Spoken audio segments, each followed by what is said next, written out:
The silence after a phone call can be more deafening than 1,000 screams. Like the slow, steady drip of a leaky faucet in an empty room, that voice on the other end of the line just kept echoing in my mind, drop by drop, eroding everything I thought was true. "Ma'am, your husband has no aunt at this hospital." Those simple words, spoken with the neutral efficiency of someone just stating a fact, held the seed of a horror that would put down deep, thorny roots into the very foundation of my life. "Hello, my name is Michelle, and I am 79 years old. I live just outside Philadelphia, in a small house with a garden I tend to myself, and a tabby cat, Oliver, who keeps me company during the long, quiet evenings. The silence now is a luxury. It is a friend. I can sit on my porch and listen to the wind chimes, and I feel at peace. But there was a time when the silence in my home was not peaceful at all. It was heavy, and it was filled with fear. I am telling you this story because, after so many decades, I have finally found the courage to speak the truth. It is a story that began when I was a young woman, full of trust in the life I was building and the man I had chosen. I met Arthur in the spring. He was a fascinating man, always well-dressed for his business meetings, with a smooth, confident way of talking that had charmed me from our very first meeting at that little diner in Center City. I was working at the public library then, enjoying the quiet order of the books. Arthur was already an entrepreneur in the field of electronics, a sector that was just beginning to explode with possibilities in the 50s. Our courtship was quick, but it felt intense, and it felt right. He made me feel seen, cherished. When he asked me to marry him after only 7 months, I didn't have a moment's hesitation. My parents, practical people, worried about the speed of it all. They worried that I didn't really know him. But they saw how happy I was, and in the end, they gave us their blessing. We were married in a small chapel in the Poconos. It was a simple ceremony, just a few friends and my family. Arthur didn't have many relatives. He had mentioned a brother who lived out west, but said they weren't close and he couldn't make the trip. He spoke very little of his parents, only that they had passed away when he was very young, leaving him to make his own way in the world. I admired his resilience, his drive. It made him seem strong. On my side, there were my parents, my sister Carol and her husband, and a few of my friends from the library. The first few years of our marriage were serene. Arthur worked incredibly hard. He often came home late, long after I had eaten dinner, his mind still buzzing with plans and figures. I understood. He was building something important, he told me, something for our future. His company, which made small components for radios and new technologies, was growing fast. He was always busy with meetings, business trips, and phone calls at all hours. We never had children. In the beginning, we thought it would just happen naturally. Then, as the years passed, and it didn't, the topic just faded. Arthur said we were happy as we were, just the two of us, and I convinced myself that he was right. I had him, and he had his work, and it seemed to be enough. It was about 3 years into our marriage when I first heard the name Aunt Mildred. One evening, while we were actually managing to have dinner at the same time, the phone rang. I saw Arthur's expression change as he listened, his brow furrowing with concern. When he hung up, he sighed heavily and looked at me.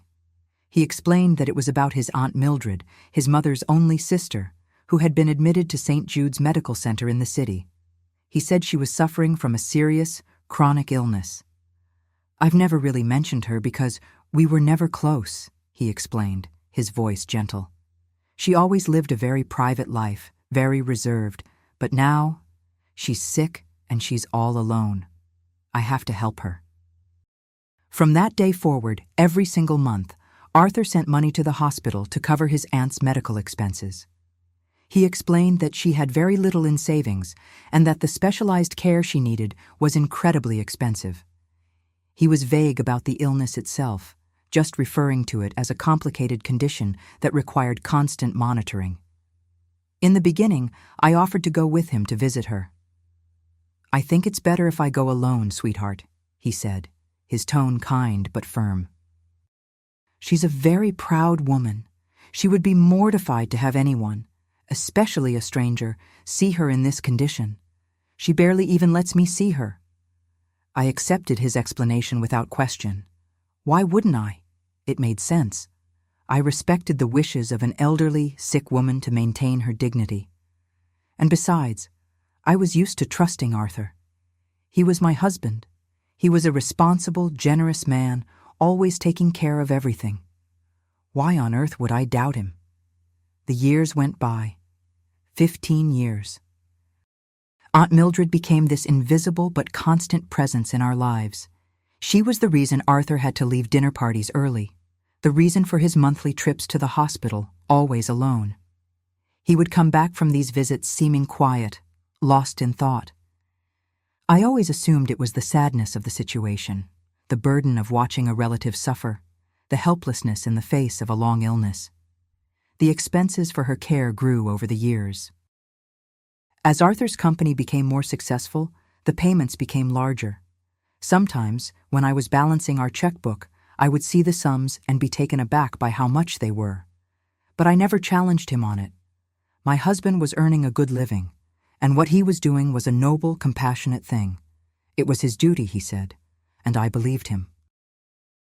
It was only after 15 years of this routine, 15 years of this quiet, unquestioned lie, that fate, or perhaps just pure chance, decided to pull at the first thread. It was a rainy Thursday in November, the kind of cold, persistent rain that seeps into your bones. Arthur had left the day before for a business trip to Chicago and wasn't due back until the weekend. I was in the kitchen, humming along to the radio as I started to prepare dinner, when the phone rang.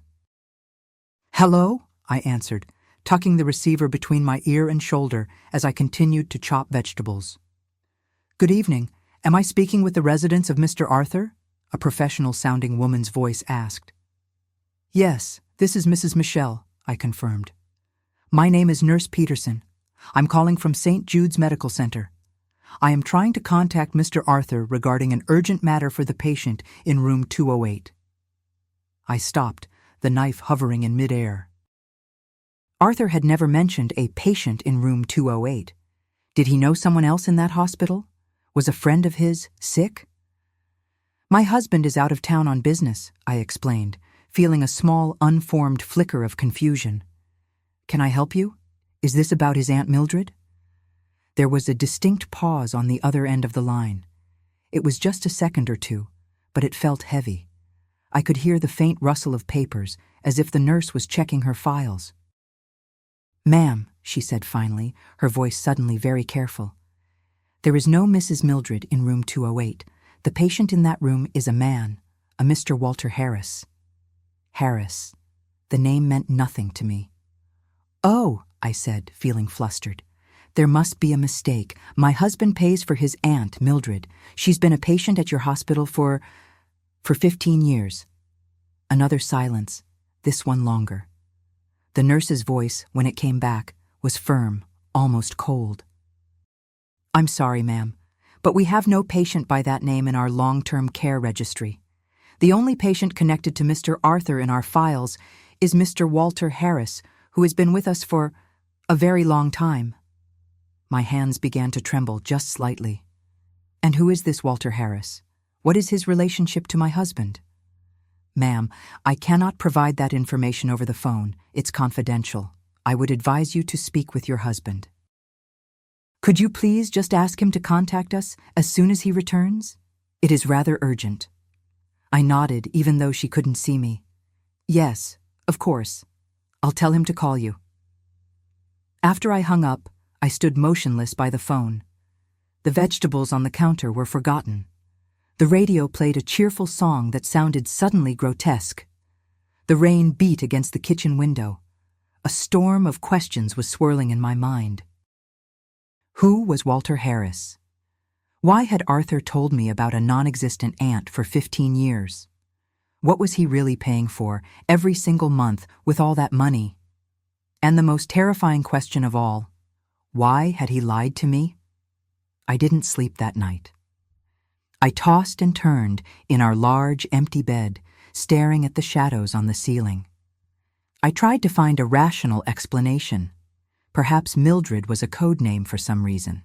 Perhaps the nurse was new and had the wrong information.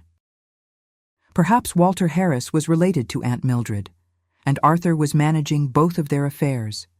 There were so many possible innocent explanations. But deep in my heart, a cold, heavy alarm bell had started to ring, and it would not stop. The next morning, I made a decision. I would not confront Arthur over the phone. I needed to see his face when I asked him about the call. I needed to see his reaction, and in the meantime, I was going to do some investigating on my own. I knew which hospital it was. Arthur kept a file for his aunt's expenses in his study. I had seen the receipts he filed away for tax purposes, though I'd never examined them closely. I had trusted him. I had trusted him completely. But now, everything was different. I had to know the truth. I waited for Arthur to return from Chicago. I forced myself to act normally. I greeted him at the door with a smile and a kiss. I asked about his trip. I made his favorite dinner. I did not mention the phone call from the hospital. I played the part of the devoted wife, and it made my skin crawl. The following week, when I knew Arthur would be in a series of day-long meetings at his downtown office, I began to search. I had never felt comfortable snooping. It felt like a violation. But now, I felt I was the one who had been violated. I found the file easily. The receipts were all there, just as I remembered. But looking at them closely, I saw they were all generic. St. Jude's Medical Center, medical expenses. Payment, neurology department. There was no patient name on any of them, not Mildred, and not Walter. Then I found his old desk calendar. He fastidiously noted all his appointments. I flipped back month after month, year after year, and there it was, once a month, like clockwork. St. J, 208. St. Jude's, room 208, where the nurse said Walter Harris was. As I looked at the calendars, a chilling detail caught my eye. The appointments, the payments, they had all started exactly 3 years after our wedding. Before that date, there was no mention of the hospital. It was as if this aunt, or whoever it was, had simply materialized in Arthur's life at that exact moment. My doubt was growing into a cold, hard certainty. I decided then that I had to go to the hospital. I had to see for myself. I had to be careful. If Arthur was hiding something this big, I couldn't let him know I was suspicious. I waited until the following Tuesday, a day he had a major luncheon with city investors. I called him at his office that morning, my voice bright and casual. I told him I was going to take the train into the city to spend the day with my sister, Carol. It wasn't unusual for me to do that, and he didn't suspect a thing. But I wasn't going to see Carol. I took the train to Philadelphia, my heart hammering against my ribs the entire way. Walking through the bright, sterile corridors of St. Jude's, I felt like an intruder, a spy in my own life. I had never, in all my years, had to deceive my husband. I had never had a reason to. I approached the main information desk, trying to project a confidence I did not feel. "Good morning," I said to the woman at the desk. "I'd like to visit the patient in room 208, please." She looked up at me over her glasses. "Patient's name?" I hesitated for just a second. "Walter Harris." The woman typed the name into her computer. "Are you a family member, ma'am?" "I am. His cousin," I lied. The word felt like ash in my mouth. "I'm sorry," she said, not unkindly. "But visits for this patient are restricted to a specific authorization list. I'll need to see if your name is on it." My stomach dropped. Of course. Arthur would have made sure of that. He had locked this secret down tight. I was about to turn away, defeated, when a voice came from behind me. "Can I help you?" I turned and saw a nurse, someone who looked to be in her late 40s, with a kind, observant expression. Her name tag read Peterson. It was her, the nurse who had called my house. "You're the nurse who called my home the other day," I said, my voice low and urgent. "I'm Michelle, Arthur's wife." Her eyes widened, first in recognition and then in surprise, maybe even concern. She gently took my arm and led me a few steps away to a small, empty waiting area. "Mrs. Michelle," she said, "I didn't expect to see you here. Did your husband explain the situation?" I shook my head, feeling the sting of tears. "No, and that's why I'm here. Please, you have to tell me. Who is Walter Harris? What is his relationship to my husband?" The nurse looked torn, clearly fighting between her professional duty to patient privacy and something else. "Ma'am, there are very strict confidentiality rules I have to follow," she began. "Please," I interrupted, my voice breaking. "My husband has been lying to me for 15 years. He told me he was paying for a sick aunt who, you tell me, doesn't even exist. I have a right to know the truth. I need to know." She studied my face for a long moment, assessing me. Then she let out a long, slow breath. "What I can tell you," she said, lowering her voice, "is that Mr. Walter Harris has been a patient in this hospital for 20 years. And yes, your husband pays for all his care, and he visits him every month without fail." 20 years. My mind raced. That was 5 years before Arthur had even mentioned Aunt Mildred to me. 5 years before the payments had supposedly started. "And their relationship?" I whispered. "That you really must ask your husband," she said gently. "All I know is that according to our intake records from 20 years ago, they were business partners." Business partners. The words hit me like a physical blow. Arthur had always told me he built his company from scratch, all by himself. He was the self-made man. It was the story our entire life was built on. It was another lie. "Why has he been here for so long? What's wrong with him?" I asked, dreading the answer. The nurse hesitated, then seemed to make a decision. "Mr. Harris has been in a coma since the day he arrived," she said softly. "He suffered a severe head trauma. The records say it was from an accident at their laboratory. A man in a coma. For 20 years. His business partner." My mind was struggling to connect these horrible, jagged pieces. Is there any chance he will ever wake up?" I asked, not even sure why that question felt so important. Nurse Peterson looked at me with an expression I couldn't quite read. "For 19.5 years, the answer has been no. The doctors were always pessimistic. But recently, there have been some unusual signs of brain activity, small changes in his scans. That's why I tried to contact your husband so urgently. The neurologist wanted to inform him of these new developments." My blood ran cold. A man in a coma, who held the truth to my husband's lies, was showing signs of waking up. And Arthur, my husband, was the only person who knew the full story. There was something deeply, terribly wrong here. "I need to see him," I said, the words coming out before I could think. "Ma'am, I don't think that's a good idea. As I said, the visit list is restricted to—" "Please," I begged, grabbing her arm. "I need to see the man my husband has been visiting in secret for my entire marriage. I need to see who he is, just for 1 minute." The nurse looked at me with compassion. Perhaps she saw the desperation in my eyes, the terror of a woman whose world was disintegrating. 5 minutes, she said finally. "No more. And if anyone asks, you are here for a consultation with me." She led me down the quiet hallway of the neurology wing. Room 208 was at the very end, slightly isolated from the others. The nurse unlocked the door and motioned for me to go inside.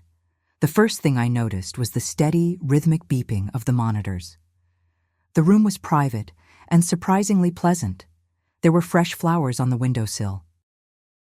There was even a small radio playing classical music softly, And then I saw him. He was lying in the bed, perfectly still. He looked as if he could have been Arthur's age. His face was peaceful, as if he were just in a deep, deep sleep. He was well cared for. It was clear someone, Arthur, was paying for excellent private care, making sure he was kept comfortable. "That's him," the nurse whispered. "Walter Harris." I stepped closer to the bed, studying the face of this stranger who held the key to my husband's darkest secret. I saw no family resemblance to Arthur. "You said they were partners," I murmured, mostly to myself. "I have to get back to my station," the nurse said gently. "I'll leave you for a few minutes.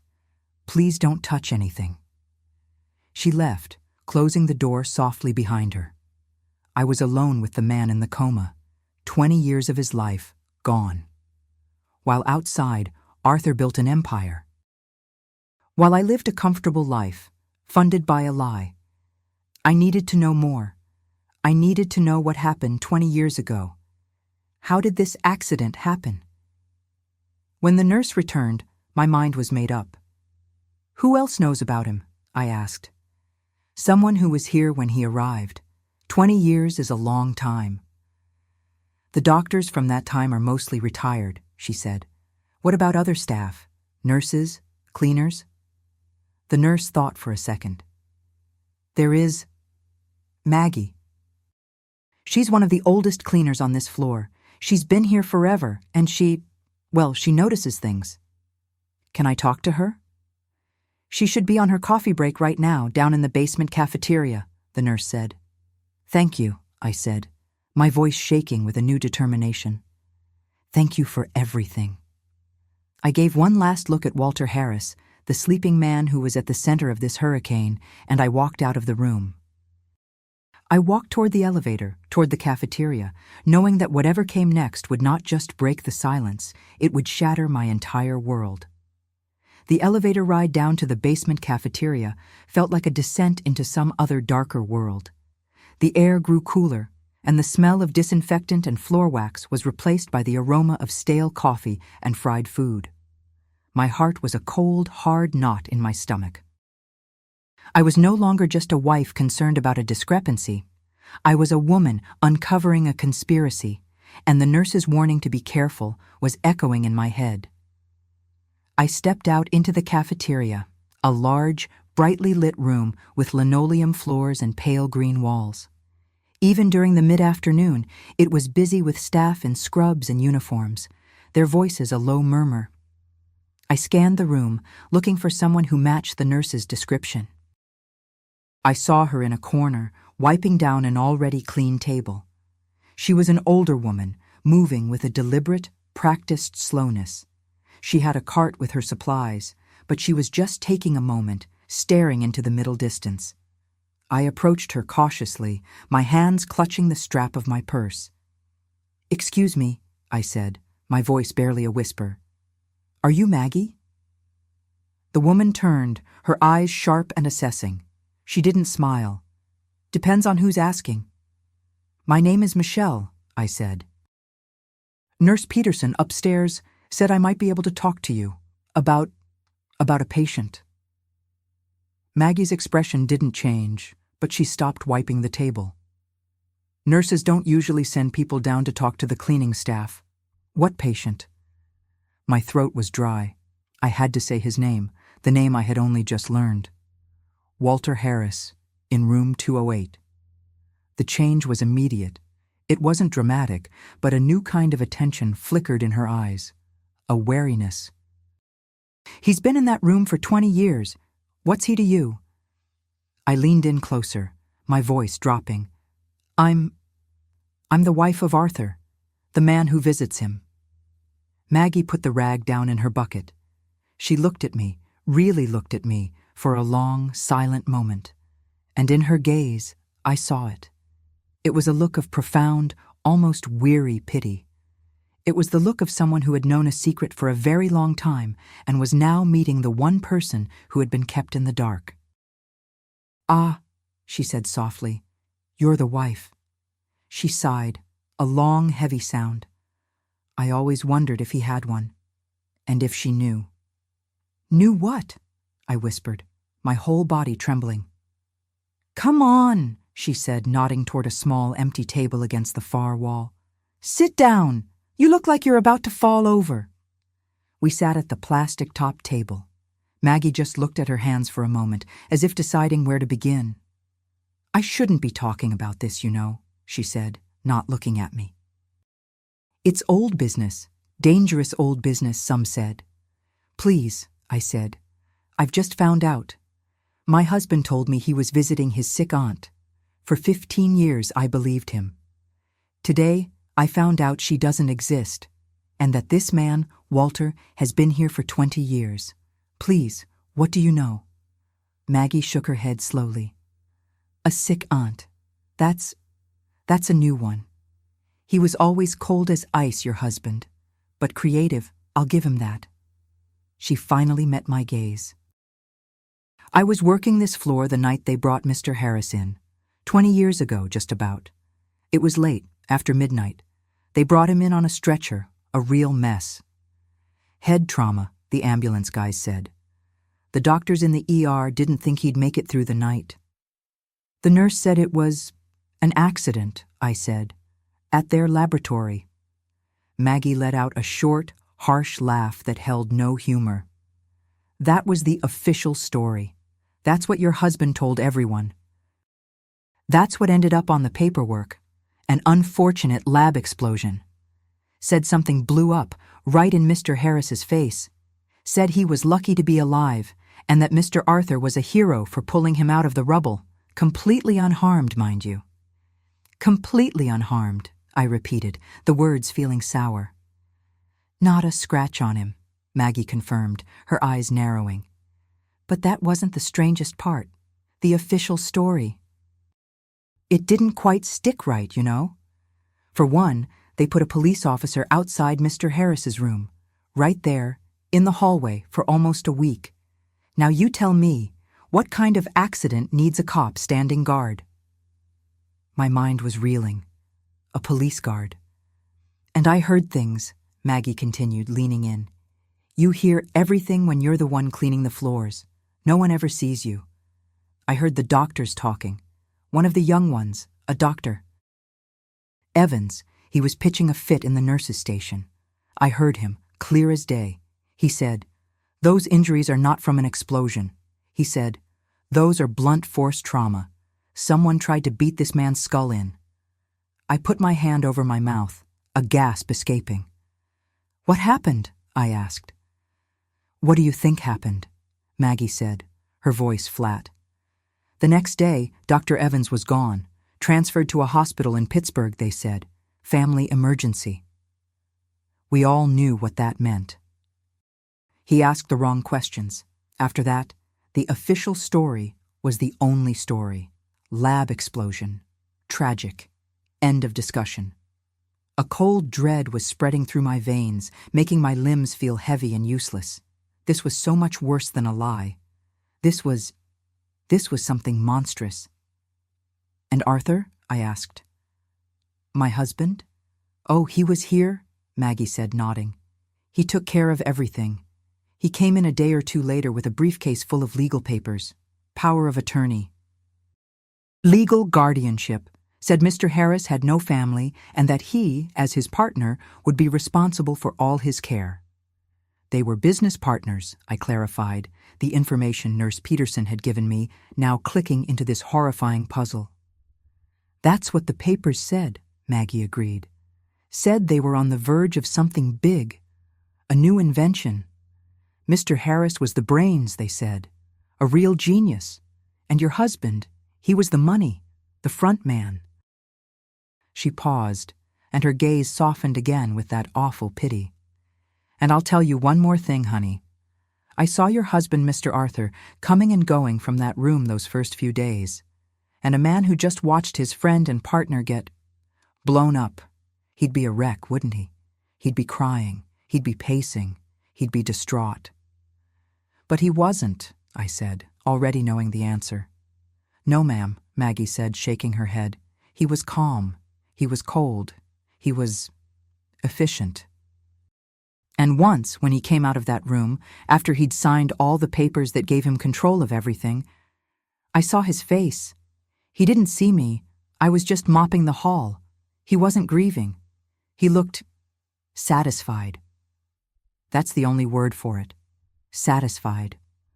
Oh, God, I whispered. I felt like I was going to be sick, right there on the cafeteria floor. Satisfied. I need to know more, I stammered, my mind racing. Who else? That doctor? Dr. Evans. He's gone. Who else saw? Maggie thought for a moment. There was a nurse, Sarah. She was the charge nurse on the floor that night. She was the one who really saw everything. She argued with Dr. Evans, told him to keep his mouth shut if he knew what was good for him, but I think she believed him. Where is she? Is she still here? Oh, heavens no, Maggie said. She retired, maybe 10 years ago now. Said she couldn't stand the smell of hospitals anymore. I heard she opened a flower shop. Somewhere on Pine Street, I think. Flowers by Sarah, or something sweet like that. She was a good woman, Sarah. Had a strong conscience. Too strong for this place, maybe. I stood up, my legs shaking. Thank you, Maggie. You may have saved my life. She just nodded. You be careful, honey. If what I think happened, if he did that to his partner, a man like that, he doesn't like his secrets getting out. You've been living with him for 15 years and didn't know. That means he's good at keeping them. I left the cafeteria in a daze. I didn't take the elevator. I took the stairs, my hand gripping the railing, and walked out the front door of the hospital into the blinding afternoon sun. I was no longer just suspicious. I was terrified. The man I had loved, the man I had slept next to, the man I had built a life with, was a complete stranger. And he was a monster. I found a payphone and looked up florists in the yellow pages. My fingers were shaking so badly I could barely trace the lines of text. There it was. Blooms by Sarah. It was on Pine Street, just a few blocks away. I didn't walk. I think I ran. The shop was a tiny, wonderful oasis, a stark contrast to the sterile, terrifying world I had just left. The air smelled of roses and damp earth, and wind chimes tinkled by the door. A woman was behind the counter, trimming the stems of a beautiful bouquet of lilies. She looked up and smiled, a warm, genuine smile. "Can I help you, dear?" she asked. "Are you Sarah?" I asked, breathing heavily. Her smile faltered a bit at my frantic state. "I am. Are you all right? You look like you've seen a ghost." I was told you used to be a nurse," I said, "at St. Jude's, in the neurology wing." The shears in her hand stopped moving. Her face went pale, and the warmth vanished, replaced by a guarded professional mask. "That was a long time ago," she said coolly. "What is this about?" "It's about a patient," I said, my voice trembling. "From 20 years ago. Walter Harris." Sarah's face went completely white. She dropped the shears onto the counter with a clatter. "Who are you?" she demanded, her voice suddenly sharp. "Why are you asking about him?" "My name is Michelle," I said, the tears finally coming, hot and fast. "I am Arthur's wife." For a second, I thought she was going to faint. She gripped the edge of the counter, her knuckles white. She stared at me, her mouth opening and closing as if she was trying to speak but couldn't. Finally, she looked toward the front door of the shop, her eyes wild. She walked over, flipped the open sign to closed, and locked the deadbolt. "In the back," she said, her voice a strained whisper. "Now." She led me through a curtain of beads into a small, cluttered back room filled with pots, ribbons, and bags of soil. She pointed to a stool, and she sank onto another one, putting her head in her hands for a moment. "I always wondered," she whispered, looking up at me, her eyes filled with a mixture of horror and, was it recognition? "I always wondered what kind of woman could live with a man like that. But you didn't know. Oh, you poor, poor woman. You really didn't know. I didn't know anything until this morning, I sobbed. I thought he was visiting his sick Aunt Mildred. Sarah let out a sound that was half laugh, half sob. Aunt Mildred. Of course, he would think of something like that. She took a deep breath, composing herself. I was the charge nurse that night. I was the one who took the report from the ambulance. Arthur, your husband. He rode in with Walter.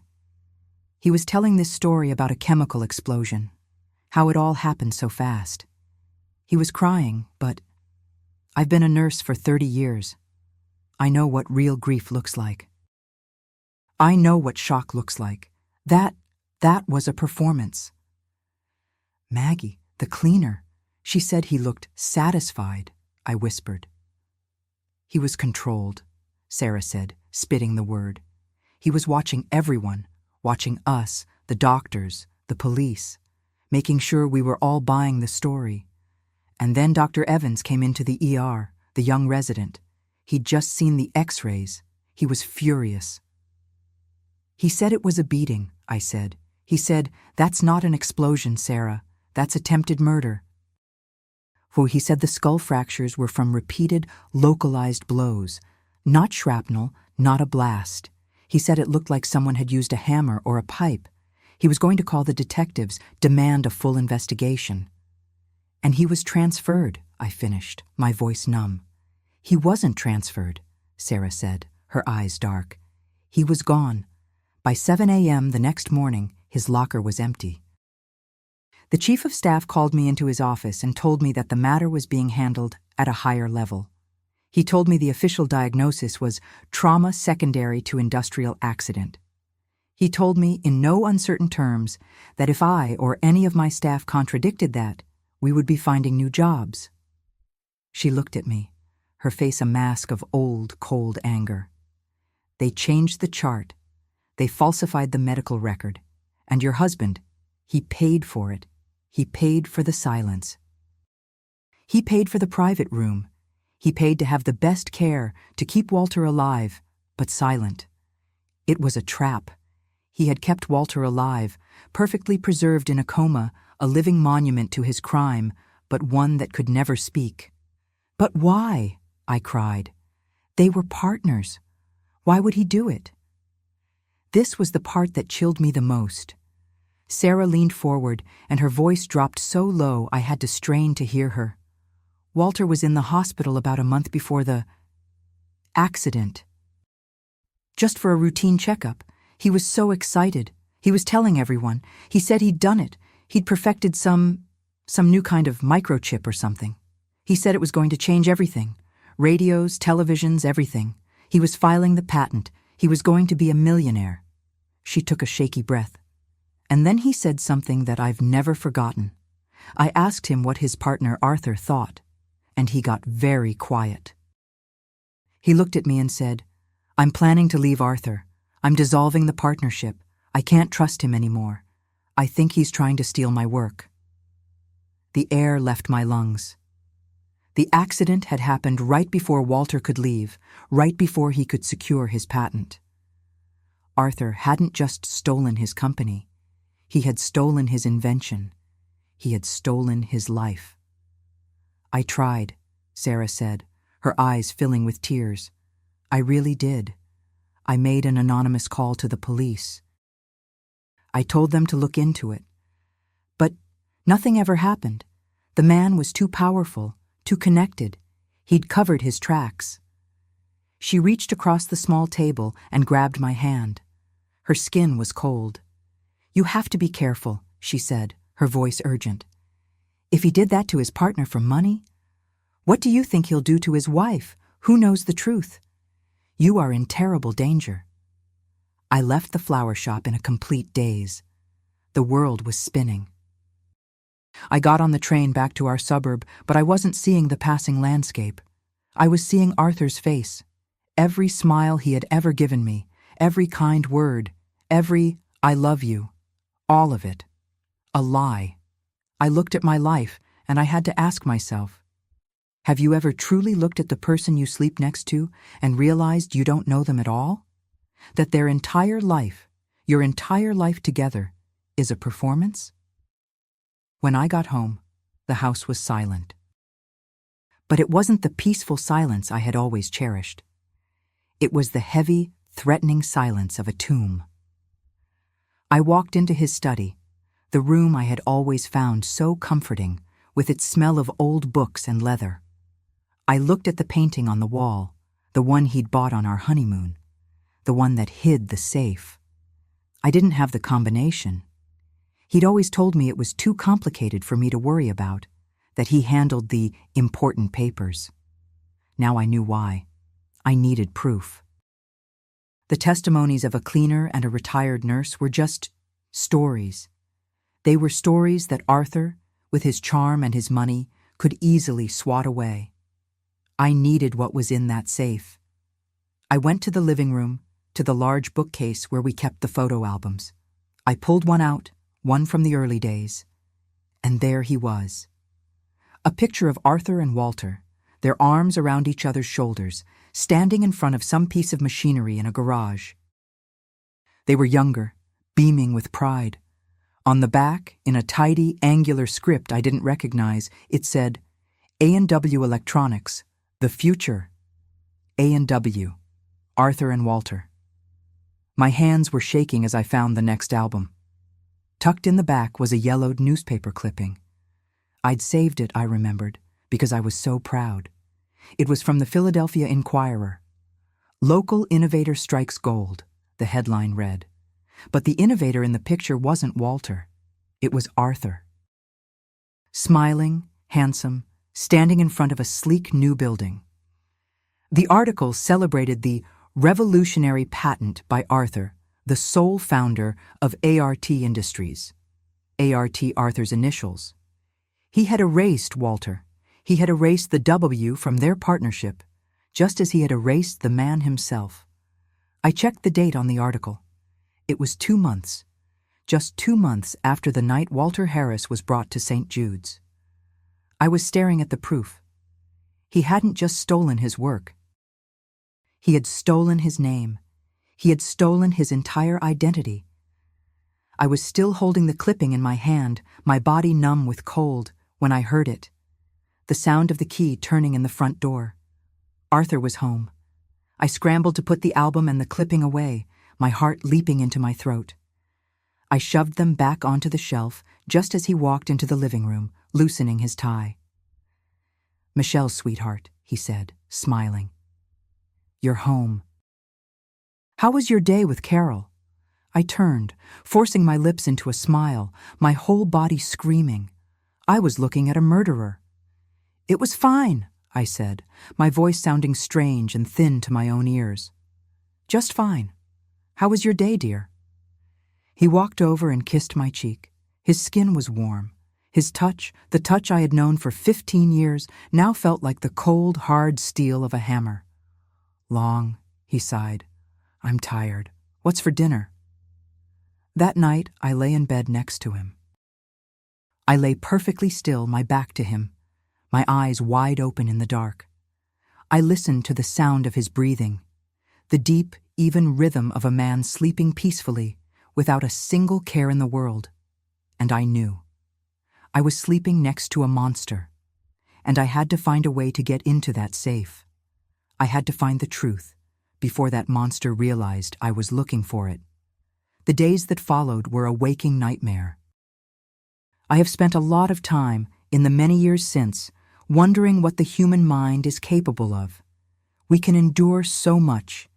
We can put on a mask and go about our day, and no one, not even the person sleeping beside us, can see the terror raging just beneath the surface.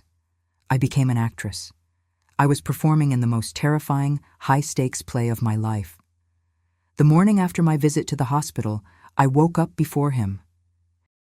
I lay there in the gray dawn, feeling the warmth of his body next to me in the bed, and I had to physically stop my own muscles from recoiling. This man, who had kissed my cheek just last night, this man who had held my hand at my father's funeral, this man was a monster. He had stolen a man's life, his work, his future, and he had done it with the cold, satisfied calculation Maggie the cleaner had seen in his eyes. I got up. I went to the kitchen. I put the coffee on. I squeezed the orange juice. I set the table just as I had done every single morning for 15 years. When Arthur came downstairs, dressed in his crisp suit, I smiled. "Good morning, dear," I said, my voice sounding impossibly light. "Coffee's ready." "Morning, Michelle," he said, kissing my forehead. I did not flinch. It was the hardest thing I had ever done. Living with him in those next few days was an education in fear. Every simple domestic act became a landmine. When he handed me his plate, I saw the hands that had they held a hammer, as the young doctor suggested. When he laughed at something on the radio, the sound was no longer a comfort. It was the sound of a predator who was perfectly, terrifyingly normal. I have often wondered, and perhaps you have too, how well you can ever truly know another person. You can share a home, a bed, a life. You can build an entire world together, and it can all be based on a secret so dark it swallows the light. It makes me wonder, even now, what secrets are being kept in the quiet houses on your own street. I knew I had to get into that safe. It was hidden behind a large landscape painting of the New England coast, one he had bought at an auction years ago. It was his private domain. I needed the proof that Sarah and Maggie had only hinted at. I needed something solid, something I could hold, something that would tell me I wasn't going mad. But how? I couldn't just ask for the combination. Not after he had lied about Aunt Mildred for so long. He would know instantly that I was suspicious. I had to play the part. I had to be the loving, slightly flighty domestic wife he had always known. The wife who was too simple to be a threat. My opportunity came 3 days later. I had spent the day cleaning. My nerves stretched so thin, I thought they would snap. I was dusting in his study, a room I now saw as a dragon's lair, and I found the old newspaper clipping I had tucked back into the album. I held on to it until dinner. I waited until we had finished eating, until he was sitting in his favorite armchair with the evening paper, a picture of relaxed, confident masculinity. I approached him, holding the clipping in my hand, my heart hammering. I put on my most casual, slightly sentimental expression. "Arthur, look what I found today," I said, my voice light. I was tidging the bookshelves, and this fell out of an old album. I'd completely forgotten about it. He glanced up from his paper, annoyed at the interruption. He took the clipping. "What is it?" "It's you," I said, forcing a little laugh. "From the Inquirer, remember? Local innovator strikes gold." I was always so proud of this.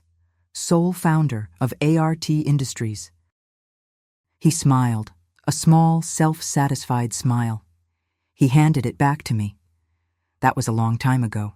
A lot of hard work." "I know," I said, sitting on the ottoman near his feet, playing the part of the adoring wife. "I was just looking at the date. 1957. My goodness, it feels like yesterday. But you know, I was just thinking, I never really knew the full story. You always said you built it from scratch, all by yourself." His eyes narrowed, just slightly. The smile faded. "I did. Every brick, every wire." "Oh, I know you did, darling," I said quickly. "But I was looking at that other photo, the one in the older album, the one from your garage." "A&W Electronics," it said on the back. The atmosphere in the room changed. It was as if a cold wind had blown through the window. He put his newspaper down, very slowly. "What about it?" he asked. His voice was flat. "Well, I was just curious," I said, trying to sound innocent. "Who was the W?" "I don't think you ever told me." Arthur stared at me for a long, heavy moment. I could feel him assessing me. Was this a real question, or was it something more? I held my breath, my smile frozen on my face, praying I hadn't gone too far. "Walter," he said finally, his voice cold. His name was Walter Harris. He said the name from the hospital. He said it without a flicker of emotion. "Oh," I said, "Walter Harris. I don't remember him. What happened to him?" "He left," Arthur said, his eyes like chips of ice. "He was a junior partner, had some technical ideas, but he didn't have the stomach for the business. He sold me his share early on for practically nothing and disappeared. Headed west, I think. Never heard from him again." The lie was so total, so complete, so effortlessly delivered that it almost took my breath away. He was sitting 5 feet from me, telling me this, while the real Walter Harris, the man whose entire life he had stolen, lay in a coma in room 208, kept alive by Arthur's monthly checks. "He's never been back?" I asked, pushing my luck. I knew it. "Michelle," he said, his voice sharp now. "Why this sudden interest in ancient history? It's rude, digging up the past. I built this company. I built this house. Everything we have, I built it. Alone. Do you understand?" "Yes," I whispered, lowering my eyes, playing the role of the chastened wife. "Of course, dear, I'm sorry. I was just curious. It was a long time ago." He snapped his newspaper open, a gesture of angry, final dismissal. "It's not important. Let's not speak of it again."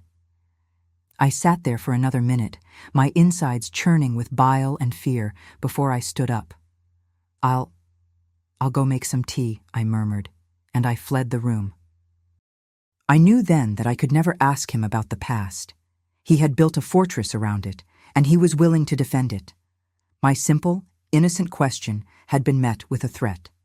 I had to find another way. I waited 2 full weeks. I let the incident fade. I was the perfect wife. I was devoted. I was cheerful. I was blissfully ignorant. I laughed at his jokes. I rubbed his shoulders when he came home from work.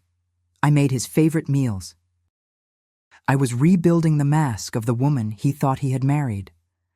All the while, the safe behind that painting called to me.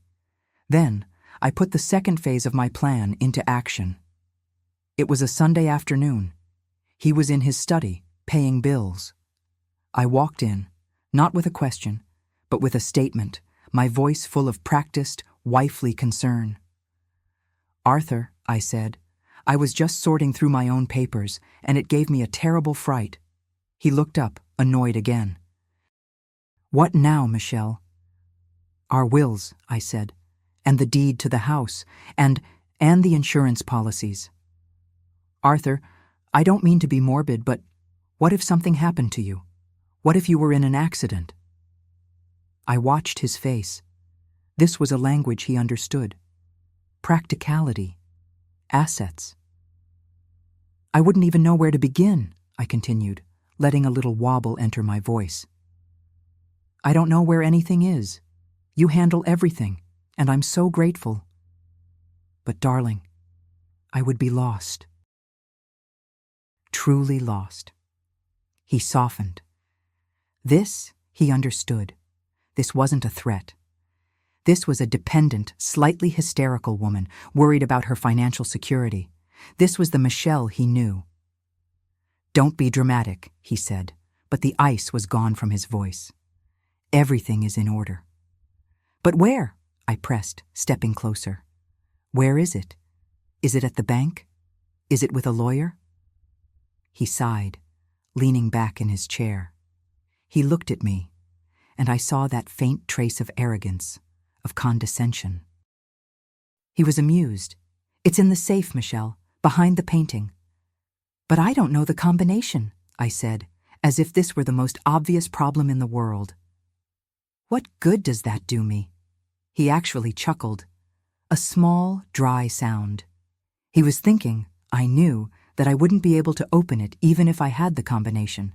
He thought I was a fool, and I let him. "You're right," he said, as if indulging a child. "You should probably have it, for the file, in case of emergency." He scribbled something on a piece of paper from his desk and slid it toward me. I looked down. It was a date. "It's our anniversary," he said, smiling. The day we were married. Simple enough for you to remember, I hope. My blood ran cold. The final, grotesque insult. He had hidden the proof of his greatest crime, the theft of another man's life, behind the date of our greatest promise, the date that was supposed to represent our love, our trust. It was so cynical, so cruel, that I almost couldn't breathe. I folded the piece of paper, my hand shaking slightly. I forced a bright, relieved smile. "Oh, Arthur," I said, that's perfect. Thank you. I feel so much better. I'll put this in my jewelry box, just in case." "You do that," he said, turning back to his bills, dismissing me. I left the room, clutching that small piece of paper. I had it. I had the key. Now, I just needed the opportunity. It came the following week. It was almost too easy. "Michelle," he announced at breakfast on Monday, "I have to fly to New York. I'll be gone for 3 days. A big deal with some investors." "Oh," I said, my voice steady. "That's wonderful, dear. When do you leave?" "Tomorrow morning. I'll be back Friday." The clock was set. The next morning I drove him to the train station. I kissed his cheek. "Be safe," I said. "I'll be fine," he said. "Don't burn the house down while I'm gone." I watched him walk away, a man in a perfectly tailored suit, carrying a leather briefcase, a pillar of the community, and I felt nothing but a cold, hard resolve. I drove home. I parked the car in the garage. I walked into the house. It was completely silent.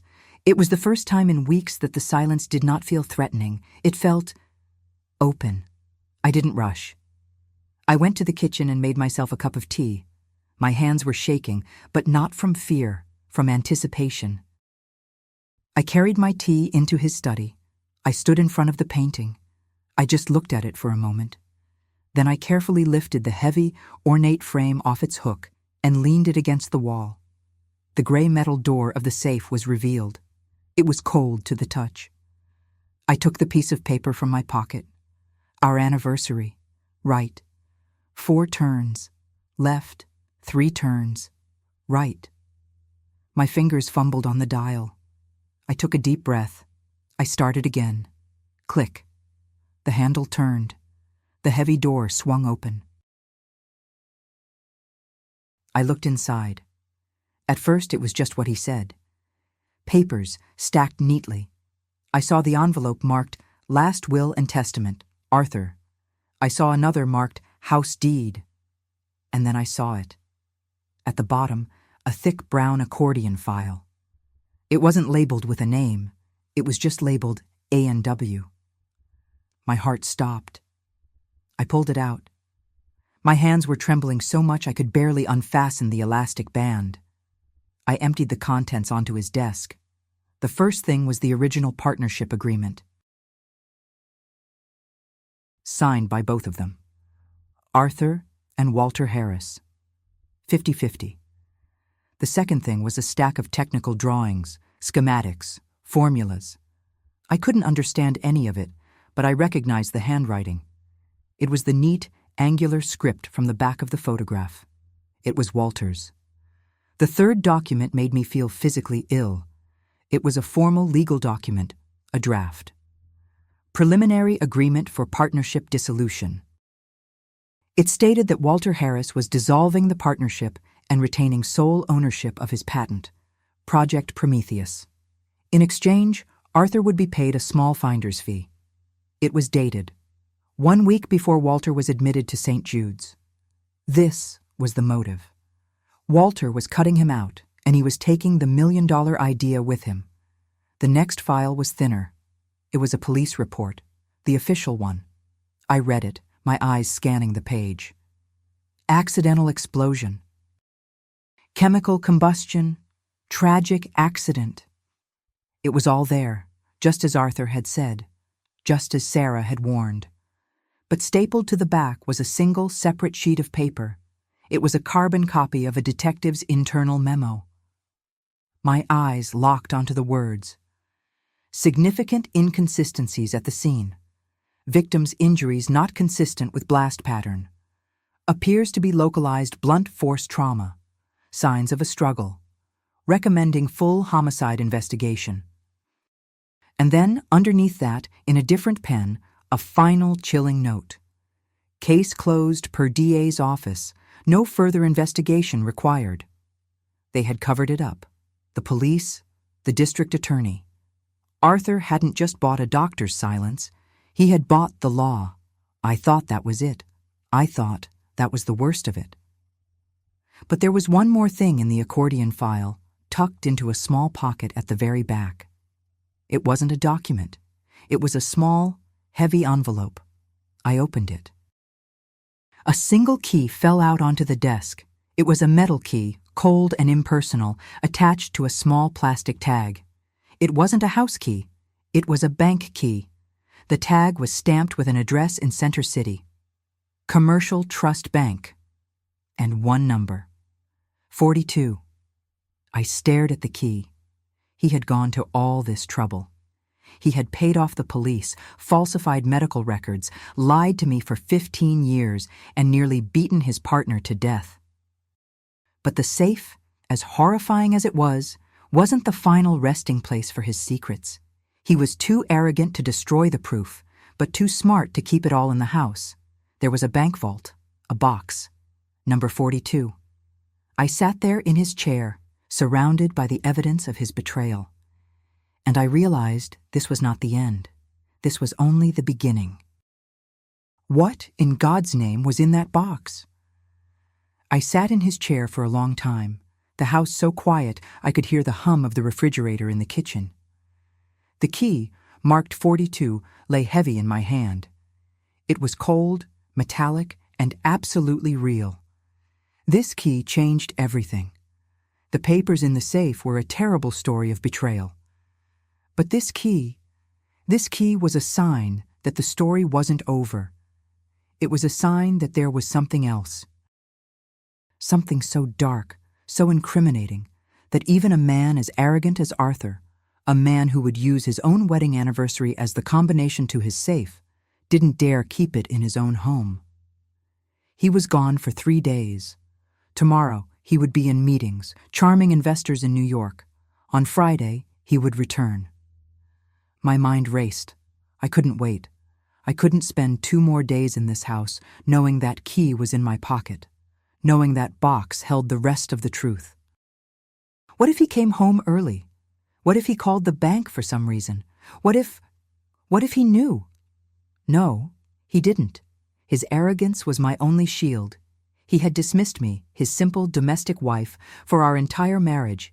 He had never once seen me as a person capable of this kind of investigation, this kind of betrayal. He had built a prison of his own confidence, and I, his prisoner, had just found the key to the master lock. I had to go. I had to go now. I carefully, meticulously, put every single paper back into the A&W file. The partnership agreement, the schematics, the dissolution draft, the damning police memo. I put the file back into the safe at the bottom.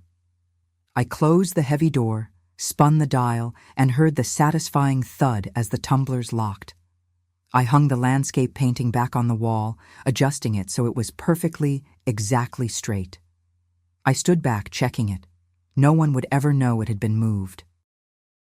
I went to the hall closet and pulled out my coat and my purse. My hands were shaking so hard I could barely fasten the buttons. I looked at myself in the small mirror by the door. The woman looking back at me was a stranger. Her face was pale, her eyes too wide. I had lived in this house for 15 years. I had baked cookies in the kitchen, I had read books in the living room, I had slept in the bedroom upstairs, and all of it was a lie. A stage set for a play I didn't know I was in. I was the wife of a man who had tried to murder his partner. I was the wife of a man who had stolen a fortune. I was the wife of a man who had paid for silence, paid for cover-ups, and paid for the 24-hour care of the man he had left for dead. That last part, that was the part that made my skin crawl. Why keep him alive? Why not just let him die? Was it guilt? Or was it something else? Was it control? Was it the ultimate act of power, to not only steal a man's life, but to own his death, to hold it at bay, to visit him once a month and stand there, satisfied, looking at the living proof of your absolute victory? I felt the bile rise in my throat. I had to get out. I clutched the key in my coat pocket. It felt like it was burning a hole through the fabric. I walked out the front door, locking it behind me, just as I would on any normal day when I was going to the grocery store. I got in my car. I backed out of the driveway. I saw my neighbor, Mrs. Johnson, waving from her porch. I waved back, forcing a smile. My face felt like it would crack. My entire body felt like a brittle, hollow shell. The drive into Philadelphia was the longest drive of my life. The world was moving around me. Cars were honking. People were walking on the sidewalks. The radio played a song by Frank Sinatra, his voice so smooth and confident. It all felt like a movie. It didn't feel real. My mind kept replaying the last few weeks. The phone call from Nurse Peterson. "Ma'am, your husband has no aunt at this hospital." The pity in Maggie's eyes. He looked satisfied. The terror in Sarah's face. He said it was attempted murder. And now, Arthur's own voice. "It's our anniversary. Simple enough for you to remember, I hope." He was a monster. But he was a smart monster. He was a careful, patient, meticulous monster. And I had been his perfect, oblivious wife. How much of our life had been real? Had he ever loved me? Or was I just part of the cover? The perfect domestic wife to complete the portrait of the successful, self-made man. It was a performance. Sarah the nurse was right. His whole life was a performance, and I was just another prop on his stage. The anger began to build then. It was a new feeling, coiling in my stomach. It wasn't just fear. It was a cold, pure rage. He hadn't just betrayed Walter Harris. He had betrayed me. He had stolen 15 years of my life. He had made me his unknowing accomplice, living off the proceeds of a crime so brutal I could barely comprehend it. By the time I found a parking spot near the Commercial Trust Bank, my hands were no longer shaking from fear. They were shaking with fury. The bank was one of those old, imposing buildings. It was all marble floors and high carved ceilings. It was a temple of money and power. It was the kind of place that was built by men, for men. I walked in, my simple cloth coat and handbag feeling small and out of place among the dark suits and the clicking of important-looking briefcases. I went to the main desk. A stern-looking man in glasses looked up, not bothering to smile. "Can I help you, madam?" I'd like to access my safe deposit box," I said, my voice sounding small. "Do you have an account with us?" My husband does, Arthur. I have the key." I held it up, my hand trembling again. He pointed, dismissing me. "Vault services are over there." I walked to the back, to a thick steel grate. A different man sat at a desk, a guard standing behind him. This man was older, but just as imposing. "Yes?" "I am here to access box number 42, I said, trying to sound more confident than I felt. "I have the key." He looked at me. "And the name on the box?" "Arthur," I said. "My husband." He grunted. "Your husband isn't here." "I know, he's in New York," I said. I need to get something out of the box for him, an emergency." "Does he know you're here?" My blood ran cold. Of course. He sent me." The man just stared at me. He wasn't buying it. "I can't let you in without your husband, madam. That's the rule." I panicked. I was so close. "But I'm on the account," I blurted out, not knowing if it was true. "He put me on it, years ago, for emergencies, in case he died," he said. The man's expression didn't change, but he pulled a large, heavy book from under his desk and opened it. He ran his finger down a list. Arthur, Arthur, he muttered. Ah, here we are, box 42. He pulled out a small beige card, a signature card. You're Michelle? Yes, I am. And you're on the authorization list. Spouse, he read, as if the word tasted bad. Access granted in case of spousal incapacitation or at spousal discretion. Your husband was very thorough. He looked up at me. You'll need to sign the log, of course. He pushed the book and a pen toward me. I signed my name. My signature was a jagged, ugly mess. He compared it to the one on the card, the one I must have signed 15 years ago, back when my hand was steady, back when my world was safe. He grunted again. It'll do. He stood, took my key, and selected another, longer key from a board on the wall. This way. He led me through the steel grate into the vault itself. It was cold. The walls were lined, floor to ceiling, with small, shiny metal drawers. It was a mausoleum of secrets. He stopped at a drawer marked 42. He inserted his key, and then mine. He turned them both. There was a loud clack. He pulled the long, thin metal box out of the wall and handed it to me. It was surprisingly heavy.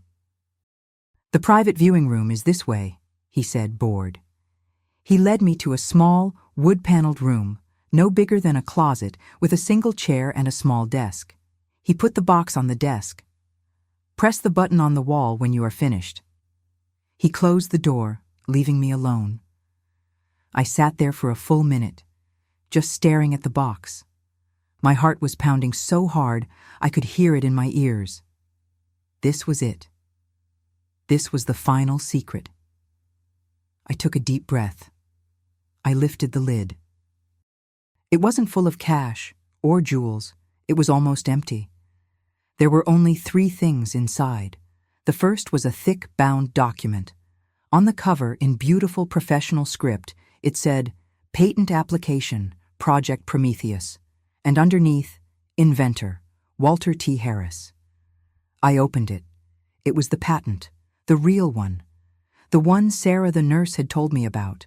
It was pages and pages of complex drawings and descriptions, but the signature on the front page was bold and clear. Walters. Tucked inside, I found loose pages. They were covered in my husband's handwriting. Arthur's, notes, calculations. And at the top of one page, he had written, Transfer ownership to ART, Seoul. He had been planning it. He had been planning the theft right over Walter's own work. The second item was a small, black, leather-bound book, a 5-year diary. My hands were ice cold as I opened it. The handwriting inside was the same as the patent signature, Walters. The entries were dated from 20 years ago. I skipped to the end, to the months just before the accident. June 14th. A good day. The prototype is finally stable. Arthur is bringing in more investors, but I don't like them.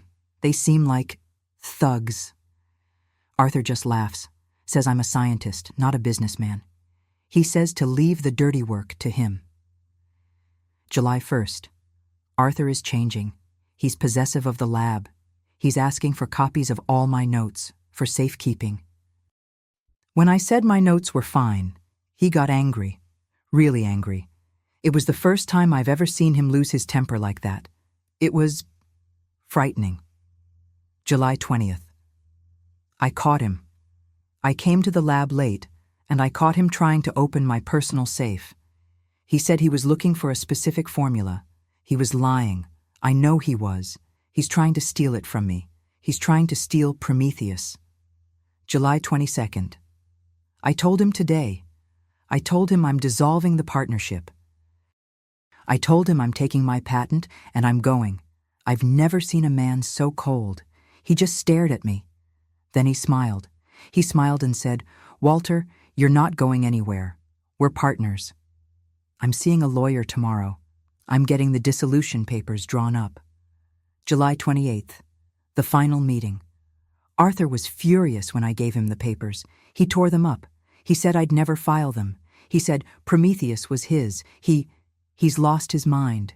He called me just now. He says he's calmed down. He says he wants to meet at the lab tonight, just the two of us, to clear the air and work out a fair deal. I don't want to go. I'm afraid of him. But it's my work. It's my life's work. I have to go. That was the last entry. I closed the book, feeling sick. I was holding Walter's final words in my hand. He had walked into a trap. Arthur had lured him to the lab to kill him, and he had succeeded in all the ways that mattered. I thought I was done. I thought that was the worst. But there was one more thing in the box. It was a simple, brown envelope, like one you'd get from a photo developer. I opened it. A single photograph fell out. It was a black and white snapshot. It was grainy, and the angle was low. It was a picture of a man in a hospital bed. His head was bandaged. Tubes were coming from his nose. It was Walter, in his coma, in room 208. Arthur. Arthur had gone to the hospital in those first few days, and he had taken a photograph of his victim. He had kept a souvenir, a trophy. I dropped the photo as if it were on fire. I leaned over the small desk, and I was sick, right there in the small metal trash can in the corner of the most secure room in Philadelphia. I had been wrong. This wasn't the act of a man who was satisfied. This was the act of a predator, a man who returned to his kill, a man who wanted to remember it. I sat up, wiping my mouth. The rage I'd felt in the car was nothing compared to this. This was a white-hot, diamond-hard fury that burned away all my fear. I was not leaving this room a victim. I looked at the items on the desk, the patent, the diary, the photograph. This was the proof. This was everything. I couldn't take them. Arthur was meticulous. He might not check this box for a year, but he would know instantly if his trophies were missing. I had to copy them. I looked at my watch. It was only 11:30 in the morning. I had time. Arthur wouldn't be back for 2 more days. In the 1960s, you couldn't just walk into a store and make a copy. But I knew the main public library, the one I used to work at, had a photostat machine. A large, cumbersome machine, but it worked. It made copies. I carefully put Walter's diary, the original patent, and the horrifying photograph into my large handbag. I left the metal box itself on the desk, empty. I walked to the door and pressed the button. The board attendant returned. He didn't even look at me.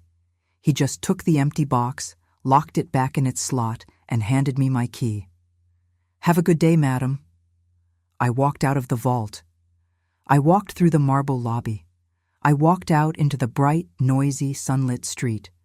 The world looked exactly the same. But I was a different woman. I was no longer Michelle, the simple, trusting wife. I was a woman holding a time bomb. And I was finally ready to light the fuse. I walked out of the Commercial Trust Bank and into the bright, indifferent Philadelphia afternoon. I was clutching my handbag so tightly my knuckles were white. Inside it, sitting next to my wallet and my house keys, was Walter's entire life. His genius, his betrayal, and his tomb, all in paper and ink. I was a different woman than the one who had walked in. The fear was still there, a cold knot in my stomach, but the fury had burned it clean, burned it down to a hard, sharp point. I was no longer a victim. I was an avenger. My first stop was the library, the one I used to work at all those years ago, before I married Arthur, and my life became this. It felt like walking into a past I no longer recognized. The smell of old paper and floor wax was the same. The silence was the same. But I was not. I felt like a spy in a cheap movie. I walked to the reference desk. My old coworker, Eleanor, was still there, though her hair was much grayer. She looked up and smiled. "Michelle, what a surprise. I haven't seen you in ages." "Eleanor," I said, my own smile feeling like a grimace. "It's so good to see you. I'm doing a bit of family research. I found some old documents and I was wondering, do you still have that photostat machine? Oh, goodness, she chuckled. That old dinosaur. Yes, it's in the back, in the history wing. It costs a dime a page, and it's fussy, but it works. Thank you, I said. I just need to copy a few things for the family records. She waved me on, and I walked to the back, my heels clicking on the floor. Every step felt loud, accusatory. I half expected a hand to fall on my shoulder, for Arthur to be standing there, his cold eyes asking me what I was doing. But of course, he was in New York, charming investors. The machine was in a small, stuffy room. It was enormous. I fed it dime after dime, my hands shaking. The flash of the light was blinding. The grinding sound of the mechanism was deafening. I copied every single page. I copied Walter's patent, with his beautiful signature. I copied every single entry from the last month of his diary. And then I copied the photograph. The trophy. The black and white image of the man in the hospital bed. The machine whirred, and a wet, chemical-smelling copy slid into the tray.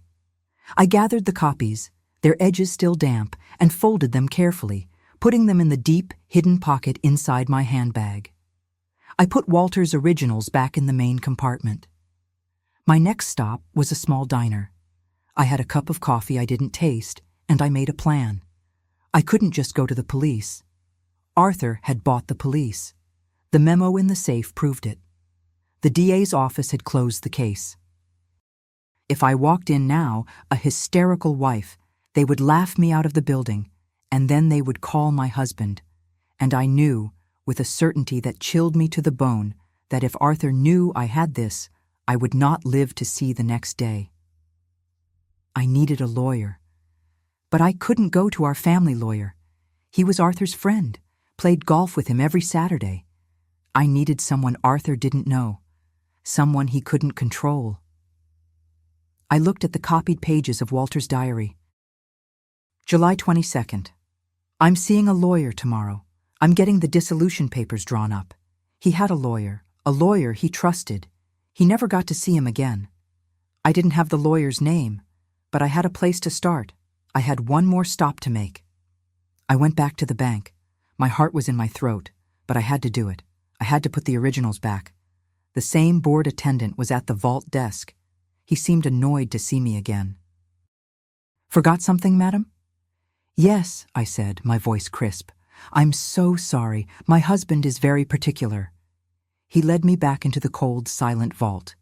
He opened box 42.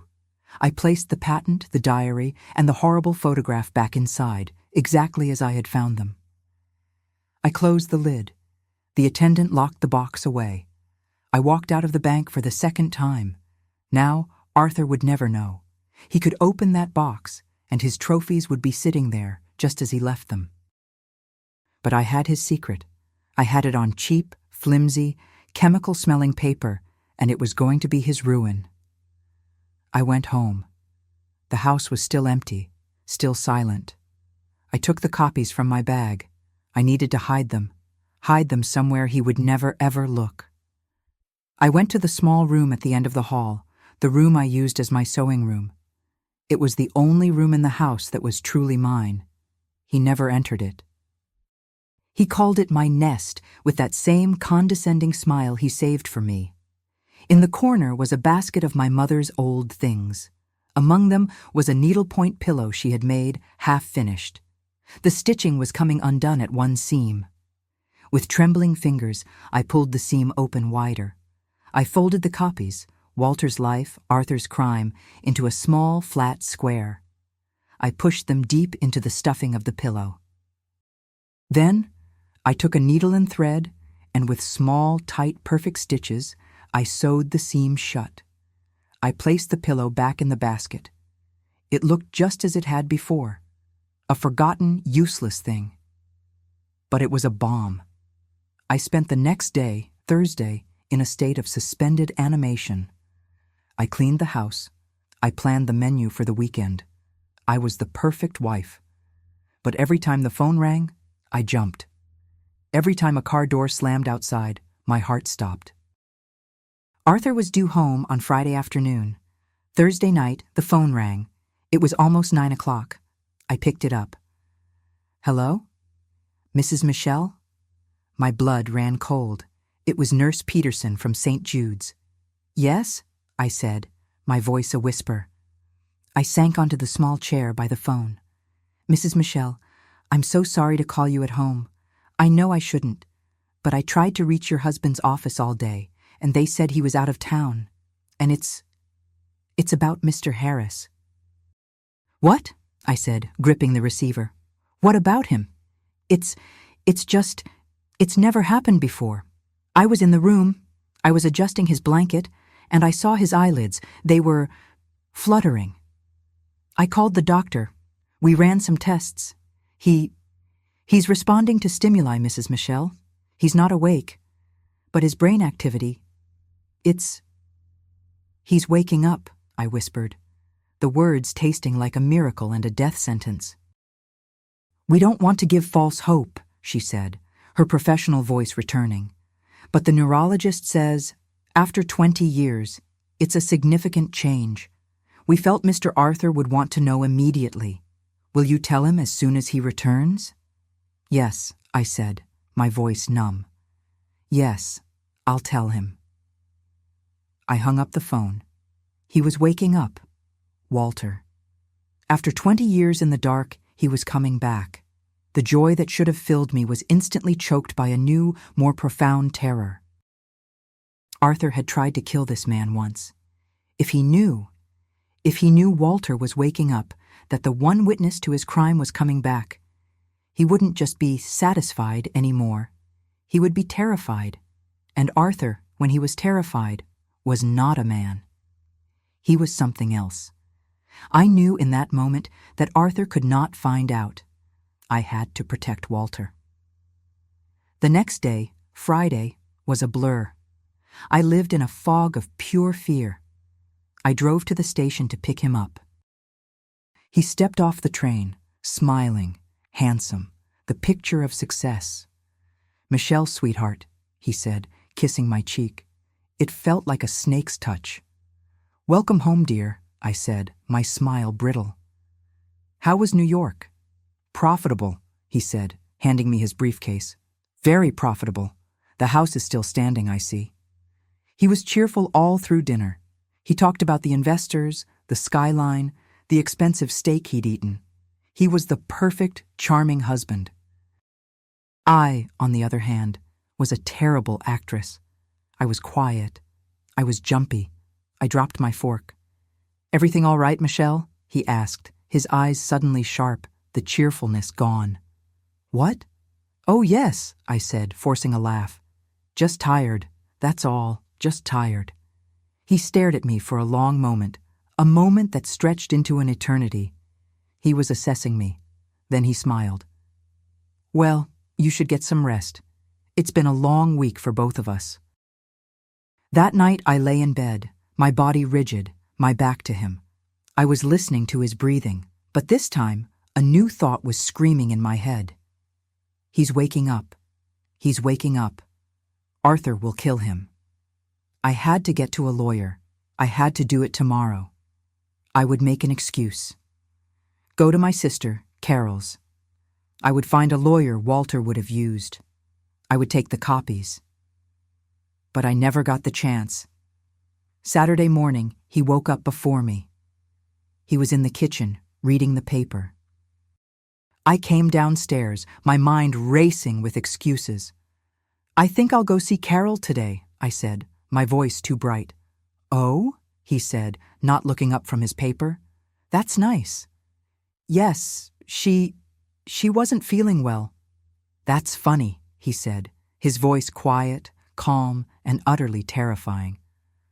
What's funny, dear?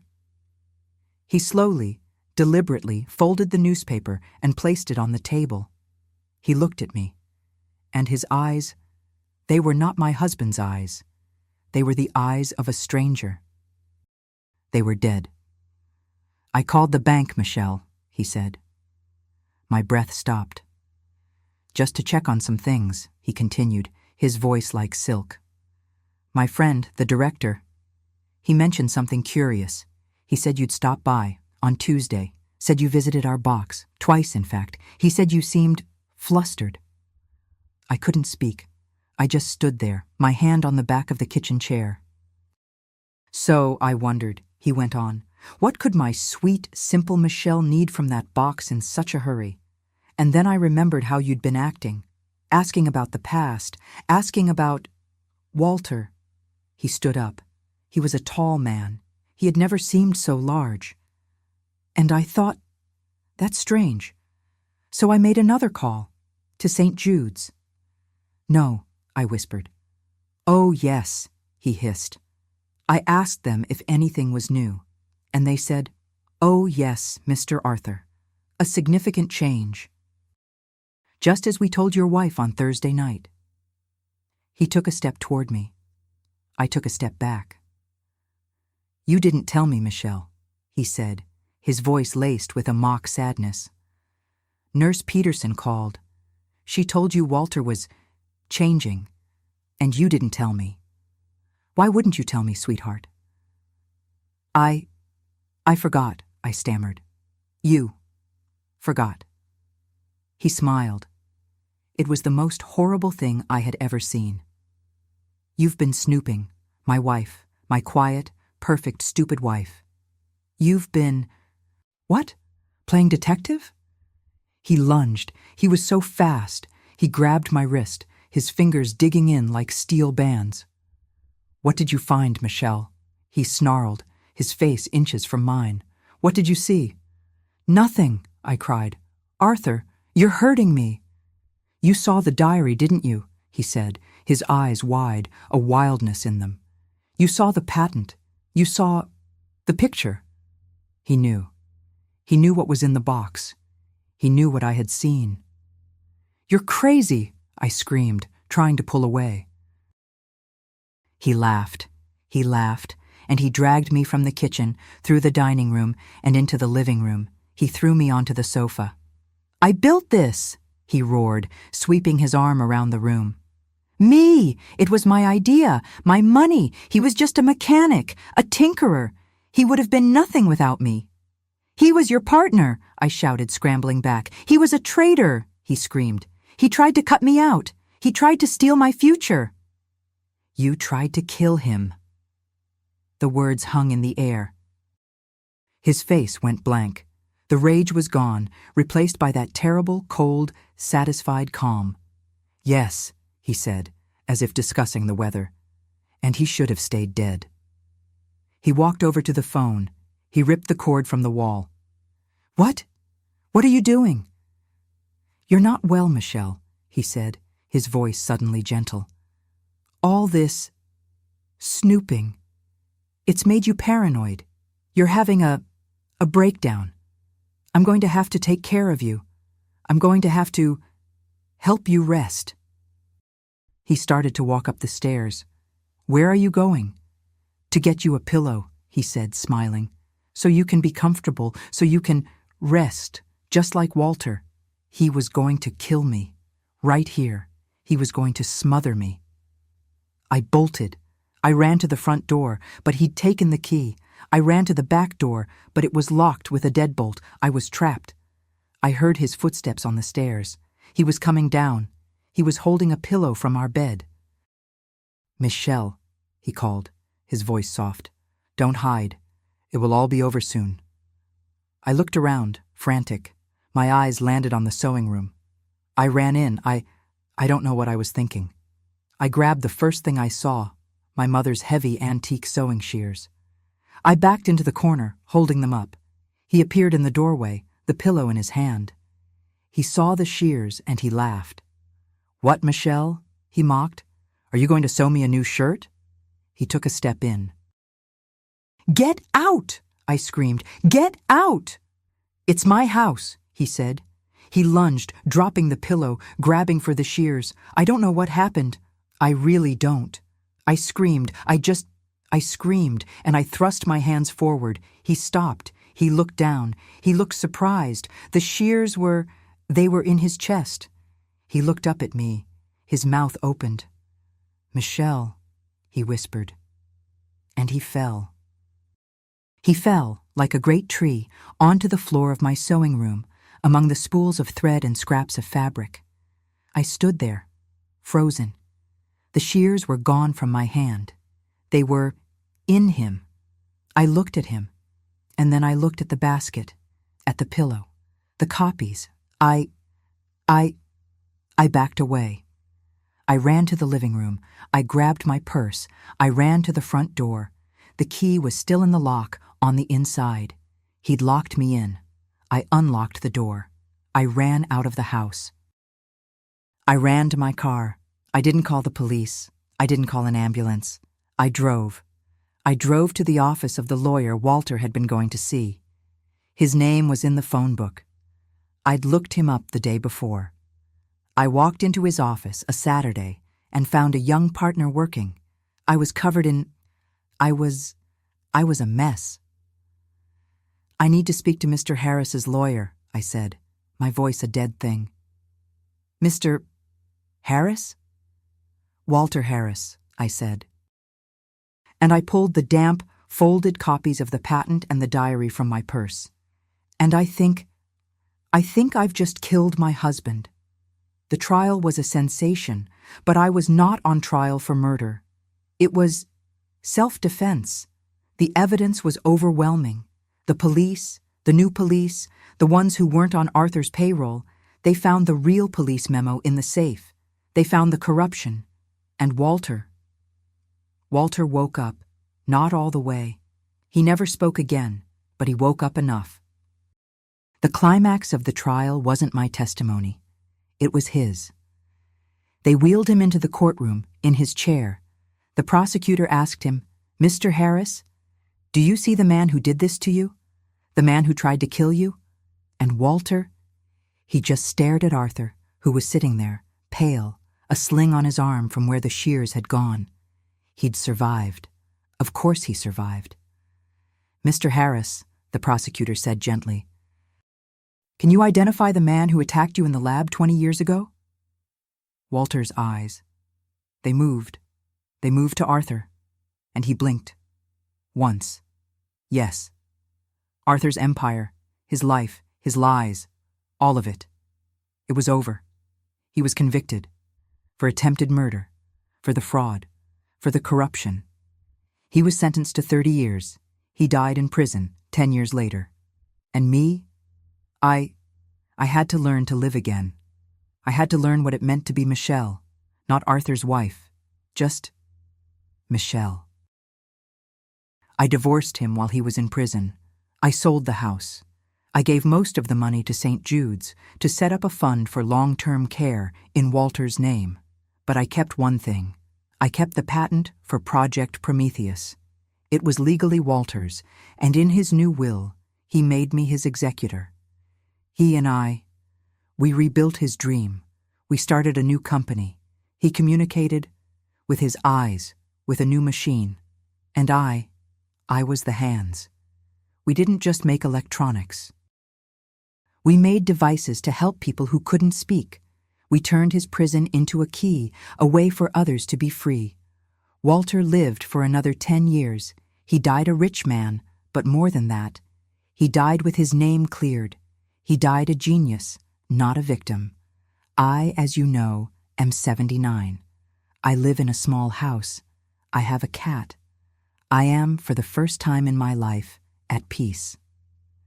Thank you for listening to me today, for allowing me to share with you this intimate chapter of my life. If my story has touched you, please don't hesitate to leave a like on this video and subscribe to this channel to discover other testimonies like mine. And please share it, because who knows? Maybe someone going through a similar trial right now will find the courage to keep searching, to hope, to believe in the impossible. Tell me in the comments, where are you listening from today? Thank you from the bottom of my heart for listening to me.